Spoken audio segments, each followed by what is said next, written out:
Le Jardin d'Éden, cette scène idyllique décrite dans les premiers chapitres de la Genèse, est plus qu'un simple lieu physique. C'est une fenêtre sur le dessein parfait de Dieu pour l'humanité et un rappel poignant des conséquences du péché, mais aussi un témoignage de son amour rédempteur. Le cadre parfait de la création. Au commencement, Dieu créa un monde parfait, exempt de souffrance, de mort et de péché. Le Jardin d'Éden, cœur de cette création, était un lieu rempli de beauté et d'abondance. Chaque arbre était agréable à voir et bon à manger, et au milieu du jardin se trouvaient deux arbres particuliers, l'arbre de la vie et l'arbre de la connaissance du bien et du mal. Adam et Ève, créés à l'image de Dieu, jouissaient d'une communion intime avec leur Créateur. Chaque jour, Dieu marchait avec eux à la fraîcheur du soir, partageant une relation personnelle avec ces êtres qu'il aimait profondément. Il leur avait confié une mission noble, cultiver et garder le jardin et dominer sur toute la création. Cependant, cette liberté avait une limite. Dieu avait donné un avertissement clair. Tu ne mangeras pas de l'arbre de la connaissance du bien et du mal, car le jour où tu en mangeras, tu mourras. Cet avertissement était à la fois une preuve de l'amour de Dieu et une manière d'instaurer une relation basée sur la confiance et l'obéissance. La tentation. Quand le doute s'installe. Un jour, le serpent, décrit comme le plus rusé de tous les animaux, s'approcha d'Ève. Avec une subtilité trompeuse, il posa cette question. Dieu a-t-il réellement dit que vous ne pouvez pas manger de tous les arbres du jardin? Ce fut la première étape de sa stratégie. Semer le doute dans le cœur d'Ève. Puis, le serpent alla plus loin. Vous ne mourrez point. Mais Dieu sait que le jour où vous en mangerez, vos yeux s'ouvriront, et vous serez comme Dieu, connaissant le bien et le mal. Fascinée par l'idée de devenir comme Dieu, Ève regarda le fruit. Elle vit qu'il était bon à manger, agréable à la vue, et désirable pour acquérir la sagesse. Alors elle en mangea et en donna également à Adam, qui en fit de même. La chute, les conséquences d'un choix. À cet instant, quelque chose changea. Leurs yeux s'ouvrirent, mais au lieu d'illumination divine, ils ressentirent la honte et la peur. Réalisant leur nudité, ils tentèrent de se cacher, non seulement l'un de l'autre, mais surtout de Dieu.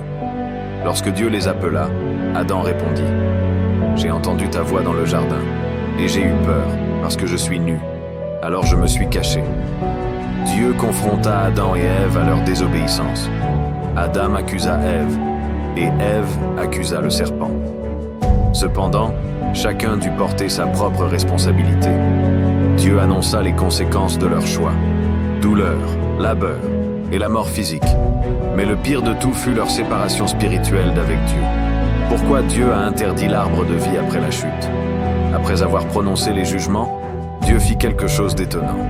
Il bannit Adam et Ève du jardin et plaça des chérubins avec une épée flamboyante pour garder le chemin de l'arbre de vie. Pourquoi? Pourquoi un Dieu aimant empêcherait-il ses enfants de manger de cet arbre? Premier, protéger l'humanité d'une éternité dans le péché. L'arbre de vie avait le pouvoir de conférer l'immortalité. Si Adam et Ève, dans leur état déchu, avaient mangé de cet arbre, ils auraient été condamnés à vivre éternellement dans le péché. Cela aurait rendu impossible toute rédemption. Leur état aurait été scellé et les effets du péché se seraient perpétués pour l'éternité.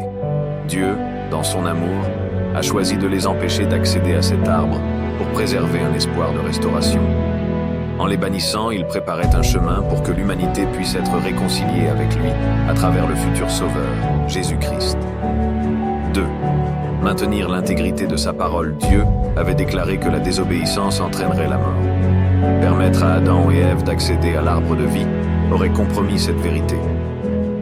La justice divine exige que les conséquences suivent les actions. En interdisant l'accès à l'arbre de vie, Dieu démontrait qu'il est fidèle à sa parole, juste et équitable. Le plan de rédemption, une lumière dans les ténèbres. Bien que la chute ait introduit le péché et la mort, Dieu n'a pas abandonné l'humanité. Dès Genèse 3,15, il annonce un plan de rédemption. « Je mettrai inimitié entre toi et la femme, entre ta descendance et sa descendance. Elle t'écrasera la tête, et tu lui blesseras le talon. » Ce passage prophétise la venue de Jésus-Christ, qui vaincra Satan et offrira une solution définitive au péché. Par sa mort sacrificielle et sa résurrection, Jésus a brisé les chaînes du péché et offert la vie éternelle à tous ceux qui croient en lui. L'arbre de vie dans l'éternité. Dans Apocalypse 22, nous retrouvons l'arbre de vie, mais cette fois, il se trouve dans la Nouvelle Jérusalem, symbole du ciel et de la restauration complète de toutes choses. Les enfants de Dieu, rachetés par le sang de Christ, auront libre accès à cet arbre. Au milieu de la place de la ville et sur les deux bords du fleuve, il y avait l'arbre de vie, produisant 12 sortes de fruits, rendant son fruit chaque mois, et les feuilles de l'arbre servaient à la guérison des nations. Apocalypse 22:2. Ce que l'humanité avait perdu dans le jardin d'Éden sera pleinement restauré dans l'éternité. Il n'y aura plus de malédiction, plus de douleur, plus de mort. Dieu lui-même habitera avec son peuple, et nous vivrons en sa présence pour toujours. Conclusion. Une invitation à la foi et à l'obéissance. L'histoire d'Adam et Ève nous enseigne la gravité du péché, mais aussi la profondeur de l'amour de Dieu. Bien qu'ils aient désobéi, Dieu a prévu un plan pour les restaurer. Ce même plan est offert à chacun de nous aujourd'hui, à travers Jésus-Christ. Si vous n'avez pas encore mis votre foi en lui, sachez qu'il vous invite à recevoir le don de la vie éternelle.